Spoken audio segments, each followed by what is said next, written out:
E hoje é sexta-feira, 7 de março de 2025. Concluímos nossa primeira semana de um mês que tem tudo para ser especial. Pois é, eu sou Marina Seganfredo e hoje a gente vai começar o 20º episódio da nossa review jurídica semanal. Semana que foi de carnaval, para muitos com muita festa e para outros com estudo e também prazo para cumprir, né? Bom, como é que foi o seu carnaval? Foi tudo certo? Qual era o seu bloquinho nesse carnaval? O meu foi o do cobertor. Dormi bastante. Bom, agora eu quero saber também sua opinião. Como é que está sendo a sua experiência com o nosso podcast? E a nossa Laleder está facilitando o seu dia a dia? Bom, se você está gostando, dá aquele salve nos comentários do Spotify. Também compartilha o que você acha. Sabe que seu feedback é super importante para nós. É o que nos guia a melhorar e inovar. Sempre pensando em você. Vamos começar? Justa causa sem justa causa. TRT condena dispensa discriminatória de trabalhador dependente químico. A 11ª Câmara do TRT da 15ª Região emitiu uma decisão impactante condenando uma empresa pela demissão discriminatória de um empregado dependente químico. O caso envolveu um funcionário que, após 10 anos de atuação sem incidentes, foi demitido sob o pretexto de embriaguez, sem que houvesse provas concretas para justificar tal alegação. Interessantemente, a empresa inicialmente reconsiderou a demissão depois de saber do tratamento do funcionário, mas meses depois resolveu aplicar a justa causa novamente, sem a ocorrência de qualquer falta grave que justificasse a medida. O tribunal criticou essa ação da empresa, destacando que, segundo a súmula 443 do TST, presume-se discriminatória a dispensa de trabalhadores portadores de doenças que geram estigma ou preconceito.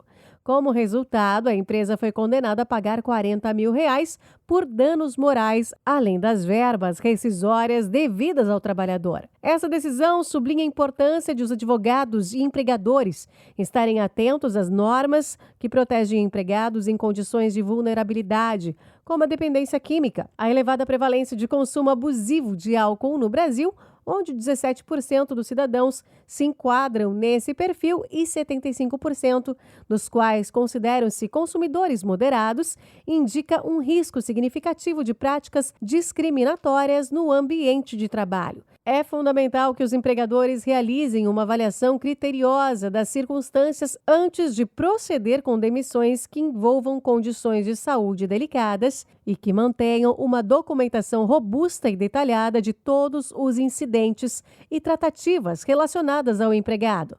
Assim, qualquer decisão tomada pode ser adequadamente fundamentada e alinhada com as súmulas e as tendências jurisprudenciais, como a súmula 443 do TST, para evitar práticas que possam ser interpretadas como discriminatórias. Essa condenação serve como um lembrete crucial de que a compreensão e a aplicação correta da legislação trabalhista são essenciais para garantir a conformidade legal, justiça e equidade no tratamento dos empregados. Atenção, você que é da área trabalhista, viu? STF decide honorários advocatícios por equidade, só valem para a Fazenda Pública. Na última sexta-feira, o Supremo Tribunal Federal, o STF, iniciou um julgamento crucial sobre a fixação de honorários advocatícios por equidade, questionando se a medida se aplica somente em processos envolvendo a Fazenda Pública e não tem disputas entre agentes privados. A discussão foi esclarecida pelo ministro André Mendonça, destacando a necessidade de proteger o erário e evitar despesas excessivas. A Ordem dos Advogados do Brasil, a OAB, expressou preocupação com a possível extensão dessa incerteza para processos privados, temendo impactos na segurança jurídica e na eficiência da justiça. Em resposta, a OAB protocolou um pedido para que o tema 1255 seja aplicado exclusivamente quando o Estado é parte, buscando evitar confusões no setor privado. A decisão final está marcada para 11 de março. Os honorários por equidade permitem que o juiz fixe a remuneração do advogado com base em critérios flexíveis, considerando a complexidade do caso e a situação econômica das partes, diferentemente dos honorários sucumbenciais, que são calculados como um percentual do valor da causa. Esse método busca uma compensação justa, adaptando-se às necessidades específicas de cada processo. Quem nos ajuda a compreender melhor esse contexto é o advogado e doutor em Direito Constitucional, doutor Jorge Fernando Sampaio Monteverde. É uma honra ter sua participação aqui conosco. E a nossa pergunta, e a todos nesse momento, é: até que ponto essa decisão do STF pode impactar a segurança jurídica e os processos privados? Veja, o Supremo Tribunal Federal, no dia 28 de fevereiro de 2025, começou a julgar critérios subjetivos na fixação dos honorários, afastando a aplicabilidade do artigo 85, parágrafo 2º e 3º do CPC. Veja, tal posicionamento causa uma insegurança na remuneração da advocacia pública, como também tem um reflexo na advocacia privada. Por quê? A advocacia privada que vai advogar contra a vara da Fazenda Pública também pode ser aplicada essa questão da equidade. Além disso, causa também alguns precedentes de algumas hipóteses que podem ter reflexo no envolvimento entre advogado, entre uma advocacia particular.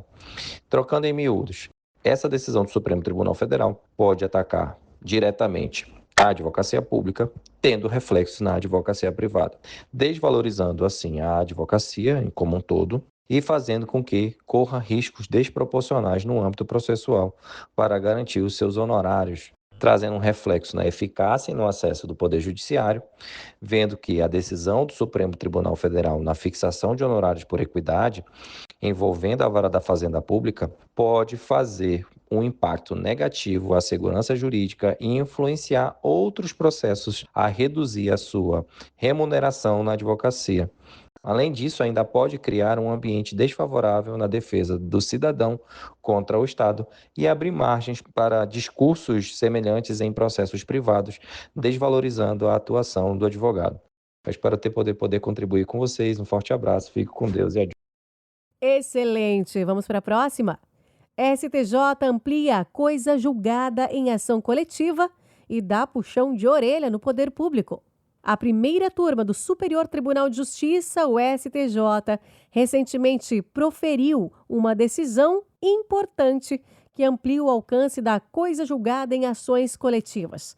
Com esse novo entendimento, a sentença coletiva agora se estende a todos os associados da entidade autora que residem dentro da área de jurisdição do tribunal de segundo grau que julgou o recurso, e não se restringe apenas aos que vivem no local onde a ação foi inicialmente ajuizada. O julgamento surgiu de um caso envolvendo um criador de suínos de Chapecó, Santa Catarina, que por pouco não perdeu os benefícios de uma vitória obtida pela sua associação, porque o processo foi conduzido na cidade vizinha de Concórdia. O ministro Paulo Sérgio Domingues, relator do caso, criticou a persistente resistência do poder público em aceitar a extensão da coisa julgada em contextos coletivos, salientando que esses limites não são determinados por fronteiras municipais, mas sim pelo alcance territorial do tribunal que decide sobre o recurso. Ele também reprovou a prática comum de recorrer constantemente sobre os mesmos temas, o que, em sua visão, prejudica a eficiência do sistema de ações coletivas. A decisão enfatiza que as ações coletivas não devem ser utilizadas como um jogo de esconde-esconde jurídico, servindo para esquivar-se de responsabilidades legais através de limitações geográficas nas sentenças.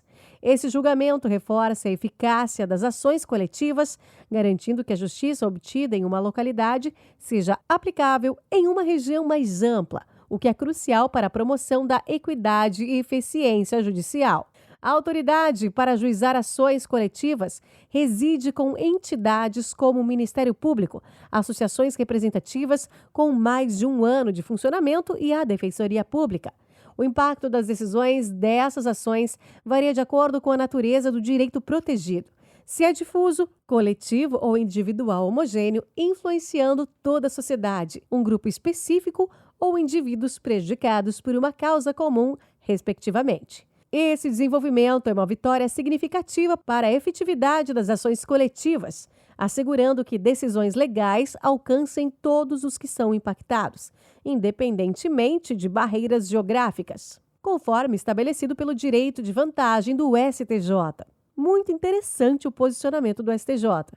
E você, o que achou? Bora para a próxima! Sem carga na desculpa, Apple é condenada por vender iPhone sem carregador.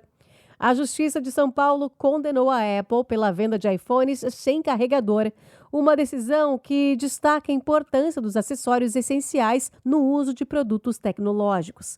A juíza Ellen Cristina de Mello Alexandre sentenciou que o adaptador de tomada é uma parte indispensável para a operação do celular, refutando a argumentação da Apple de que o carregador seria um acessório opcional. A empresa defendeu a remoção do carregador como uma medida pró-ambiental e alegou que o cabo USB incluído poderia ser utilizado para carregar os dispositivos em computadores. No entanto, a juíza criticou essa justificativa, apontando que não pode presumir que todos os consumidores possuam um adaptador sobressalente ou tenham acesso constante a portas USB para realizar o carregamento. A decisão judicial não apenas assegurou ao consumidor o valor de um carregador original, como também enfatizou que acessórios essenciais ao funcionamento de produtos não podem ser considerados opcionais, mesmo que venham em embalagens minimalistas.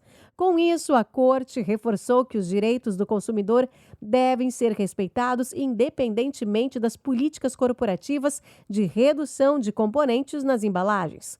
Legalmente, a venda casada, que ocorre quando a compra de um produto é condicionada à aquisição de outro, é proibida pelo Código de Defesa do Consumidor. A falta de inclusão de um carregador em vendas de celulares foi categorizada como venda casada pela Secretaria Nacional do Consumidor em 2022, que considerou essa prática ilegal, destacando a necessidade de fornecer todos os componentes essenciais para o uso adequado dos eletrônicos vendidos. Advogados multados por precedentes fantasmas criados por IA. A revolução da inteligência artificial no setor jurídico trouxe inúmeras vantagens, mas também expôs riscos significativos, especialmente quando advogados dependem excessivamente dessa tecnologia sem a devida verificação. Nos Estados Unidos, esse cenário culminou em penalidade para advogados que citaram precedentes jurídicos inexistentes, supostamente gerados por IA em suas peças processuais. Recentemente, 3 advogados do escritório Morgan & Morgan enfrentaram consequências legais severas ao serem multados em $5 mil por referenciarem 8 decisões judiciais que nunca existiram.